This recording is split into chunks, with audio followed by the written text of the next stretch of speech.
Hey, Shepherd's Place. Hope everybody's doing okay. And I forget what week we're on. I think it's week 6 or 7.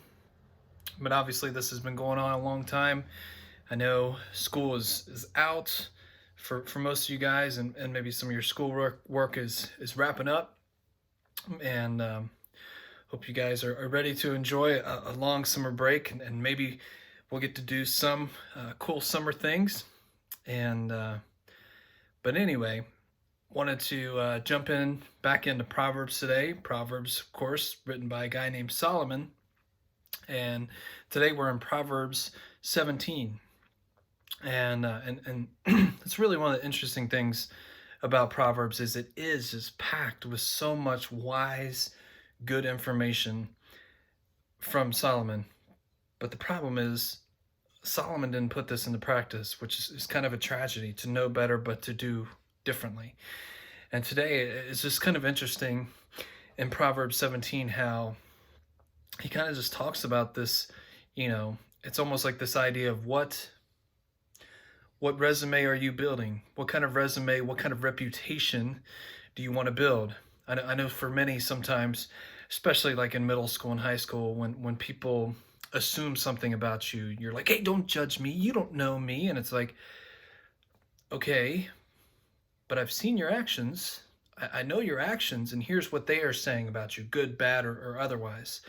And so that's kind of seems to kind of show like, hey, when you're doing these things in Proverbs 17, that kind of shows here's who you are, here's who you might be, whether you like it or not. That's how people are going to look at you. And so, starting off in verse 13, and if it sounds like I'm talking a little differently, it's because I've got a baby sleeping.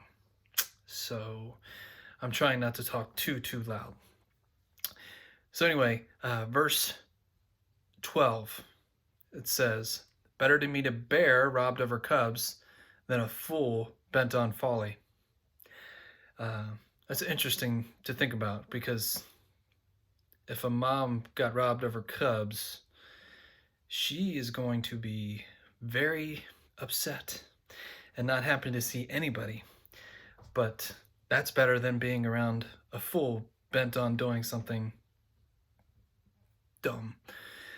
Evil will never leave the house of one who pays back evil for good. I mean, imagine being that kind of person. Somebody does a favor for you, and your response is, "Here, let me return this by, instead of doing another favor back, let me cheap shot you. Let me kick you when you're down, or something along those lines." That's just shows how low of a person you are, according to Solomon. Starting a quarrel is like breaching a dam. So drop the matter before a dispute breaks out.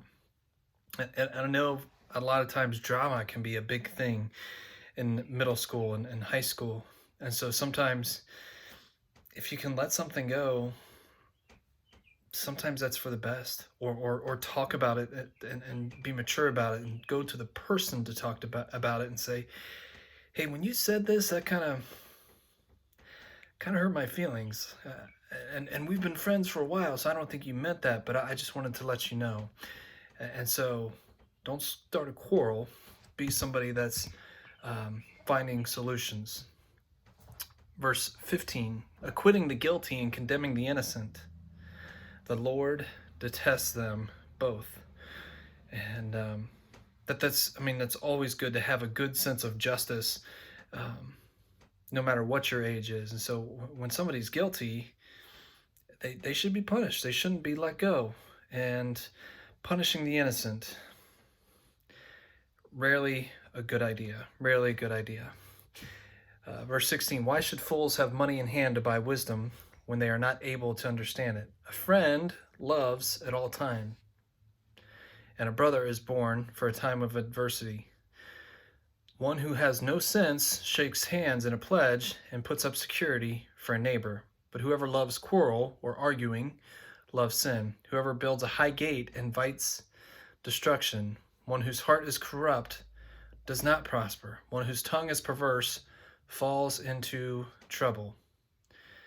And so on and on and on. It's kind of just building these different resumes. Hey, here's what a fool does. Here's what an evildoer does. But here's what God thinks you should do. Here's what a good friend ought to do. Here's what, verse 22, a cheerful heart is good medicine, but a crushed or bitter spirit dries up the bones.